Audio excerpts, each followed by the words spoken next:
పార్వతీదేవికి ఏమీ అర్థం కాలేదు. అదేంటి స్వామి, ఈ వృక్షం వలన మీకు అంత పెద్ద గాయం అయింది, మీరు ఈ వృక్షానికి ఎందుకు సహాయం చేస్తున్నారు? పైగా అన్ని వృక్షాల కన్నా ఇంకా పెద్దగా అవ్వమని ఎందుకు చెబుతున్నారు? మీ లీల ఏమిటో నాకు అర్థం కావడం లేదు స్వామి.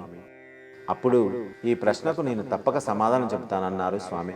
దేవి, ఇప్పుడు మాత్రం మనం తిరిగి కైలాసానికి వెళ్దాం పద అంటాడు.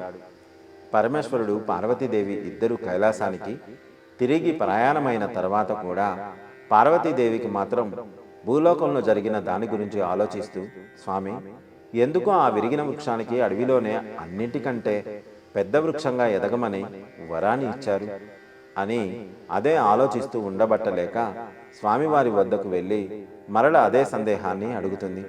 ఈ ప్రపంచంలో పాపాత్ములు అయిన మనుషులు, దుష్ట స్వభావం కలిగిన మనుషులు వీరెందుకు ఎప్పుడు సంతోషంగా ఉంటారు, సుఖవంతమైన జీవితాన్ని గడుపుతున్నారు అని పార్వతీదేవి స్వామిని ప్రశ్నిస్తుంది. మీ ప్రశ్నకు సమాధానం చెప్పడానికి ఇంకా కొంత సమయం పడుతుంది దేవి అని ఆ పరమేశ్వరుడు అంటాడు. విరిగిపోయిన వృక్షం చాలా పెద్దగా అవ్వాలని పరమేశ్వరుడు వరమిచ్చారు కదా. ఆ వృక్షం అతి కొద్ది రోజుల్లోనే అడవిలోనే అతిపెద్ద వృక్షంగా మారిపోయింది.